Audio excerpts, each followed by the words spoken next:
সোমবার ভোর থেকেই সোনামুড়ার বিভিন্ন এলাকায় তল্লাশি অভিযান শুরু করে ইডি।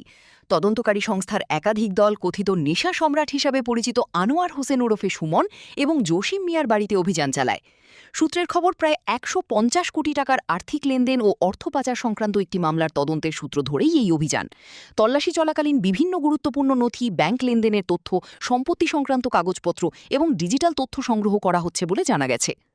অভিযানকে কেন্দ্র করে সকাল থেকেই এলাকায় নিরাপত্তা ব্যবস্থা জোরদার করা হয়। কেন্দ্রীয় বাহিনীর উপস্থিতিতে ইডি আধিকারিকরা দীর্ঘ সময় ধরে বাড়ির ভেতরে তল্লাশি চালান। ঘটনাকে ঘিরে স্থানীয় বাসিন্দাদের মধ্যেও ব্যাপক কৌতূহল ও চাঞ্চল্যের সৃষ্টি হয়েছে। যদিও তদন্তের স্বার্থে ইডির পক্ষ থেকে আনুষ্ঠানিকভাবে বিস্তারিত কিছু জানানো হয়নি, তবে সূত্রের দাবি আর্থিক লেনদেনের উৎস, সম্পদের হিসাব এবং সম্ভাব্য অর্থ পাচারের দিকগুলি খতিয়ে দেখা হচ্ছে। গোটা বিষয় নিয়ে কি বলছেন সাধারণ মানুষ রইল আপনাদের জন্য। আমার নাম মনে এটা কোন জায়গা? কাজেটিলা। আচ্ছা, ইডি হানা দিছে কার কার বাড়িতে দিছে? এই তো সুমনের বাড়ি, জসিমের বাড়ি। ও, তারা কি করে? তারা কি করে? তারা কাজকর্ম করে। তারা কি বাড়িতে আসেনি? না, বাড়িতে নেই। তো তারা আইয়া পুলিশে কি কইতেছে, ইডি আইয়া কি কইতেছে? এই যে তারা বাড়িঘর বের দিছে, বাড়িঘর বের দিয়া ঘর তালাশি করতে আছে। আমার আম্মি এর হাট খেয়ে দেখছে।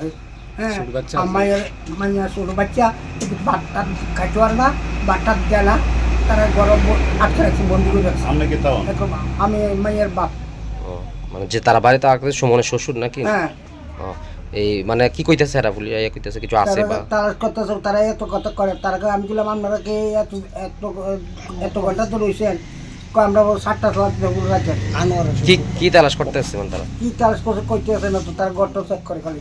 কিছু পাইছি না এখন না, অনেক কিছু পাইছি।